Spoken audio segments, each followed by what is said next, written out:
हम पुकार पुकार के बोल रहे हैं सर, आदमी लोग सुन रहे नहीं है। ये तो जादू वाला तेल नहीं है, ये 108 जड़ी बूटी का तेल रहता है। जयपुर अजमेर राष्ट्रीय राजमार्ग पर 20 दिसंबर को एलपीजी गैस टैंकर और कंटेनर में हुई टक्कर के बाद विस्फोट और आगजनी में जिन 5 मृतकों की पहचान नहीं हुई थी, उनमें 3 की पहचान डीएनए टेस्ट के आधार पर कर ली गई है। इस डीएनए टेस्ट से एक शव की पहचान बीकानेर की निवासी पूर्व आईएएस अधिकारी करणी सिंह के रूप में हुई है, जबकि भाइयों के डीएनए टेस्ट से दूसरे शव की पहचान उत्तर प्रदेश के मैनपुरी के युवक संजय और तीसरे की पहचान कानपुर के रूरा निवासी कंटेनर चालक प्रदीप यादव के रूप में हुई है। करणी सिंह का शव उनके परिवार के लोगों को सौंप दिया गया है, जबकि संजय व प्रदीप के परिवार के लोग रविवार शाम को जयपुर पहुंचे। प्रदीप का शव जलकर राख हो गया था, केवल हड्डियां बची थीं।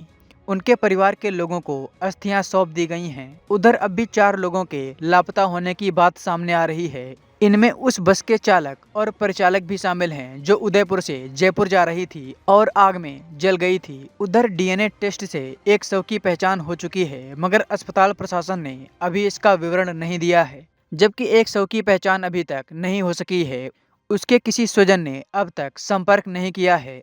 अस्पताल में 60 से 75% तक झुलसे 27 लोग अभी भी आईसीयू में हैं। इनमें से 7 वेंटिलेटर पर हैं। हादसे में मरने वालों की संख्या प्रशासन 13 बता रहा है। पहले सवाई मानसिंह अस्पताल प्रशासन के पास 14 मौतों की सूचना थी, लेकिन शनिवार देर रात करीब 1 बजे मृतकों की संख्या आधिकारिक तौर पर 13 बताई गई है। जैसे आबादी बढ़ रही है, यातायात के साधन बढ़ रहे हैं, उसी तरह हमारे एक्सीडेंट्स बढ़ रहे हैं। और एक्सीडेंट्स न सिर्फ राजस्थान में, पूरे देश में बढ़ रहे हैं। लेकिन सरकारों को इस पर बहुत गंभीरता से ध्यान देना पड़ेगा कि हम सेफ्टी नॉर्म्स को हम फॉलो कर रहे हैं कि नहीं कर रहे हैं।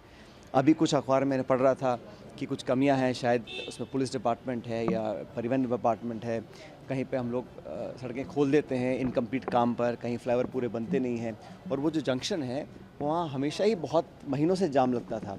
कई बार मैं भी जाम में फंसा हूँ, लेकिन इस प्रकार का हादसा होगा कल्पना नहीं करी थी। इसलिए आने वाले समय में अगर हमें ऐसी घटनाओं से बचना है तो बहुत सावधानी बरतनी पड़ेगी, न सिर्फ सरकार को लेकिन जो लोग भी हैं, हम लोग भी जो सड़कों पर चलते हैं थोड़ी सावधानी से काम करें। क्योंकि जिस प्रकार आग लगी है, लोगों की मौत, मैं देखकर बड़ा मन ख़राब हुआ। क्योंकि 70% 80% बर्न्स लोगों को हैं जो अभी आईसीयू भर्ती हैं और बहुतों की मौत हुई है। मैं बड़ा दुख हम सब लोगों को है। उम्मीद करता हूँ कि ऐसी घटना कभी ना हो। के लिए सरकार से कोई विशेष मांग? नहीं, सरकार ने, जहाँ मेरी जानकारी, सरकार ने कुछ आर्थिक मदद लोगों को दी है।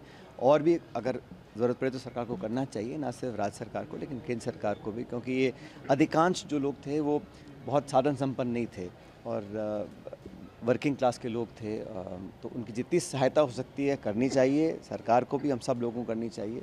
लेकिन ये 14 लोगों की अब तक मौत हो चुकी है और काफ़ी लोग अभी और क्रिटिकल हैं। कितने और बच पाएंगे ये डॉक्टर साहब नहीं बता पा रहे हैं। लेकिन देखो, इसमें जांच करनी चाहिए कि इसमें कौन जिम्मेदार है। वाहन चालक है या लापरवाही हुई है, कहीं ओवरसाइट हुई है, कहीं सेफ्टी नॉर्म्स का उल्लंघन लोगों ने किया है, कौन लोग इन्वॉल्व थे, इस पर तो जांच पूरी होनी चाहिए। लेकिन जांच के बाद उस जांच से सबक लेना पड़ेगा। हम हर बार घटना होती है, जांच कराते हैं, फिर ठंडे बस्ते में डाल देते हैं। उसको लागू करने के लिए, सेफ्टी नॉर्म्स को लागू करने के लिए, अच्छी प्रैक्टिस लागू करने के लिए मापदंड बनाने पड़ेंगे और कोई ना कोई जिम्मेदारी लेगा हर स्तर पर, सरकार के स्तर पर, जिला स्तर पर, विभाग के स्तर पर, डिपार्टमेंट के स्तर पर और समाज के स्तर पर भी।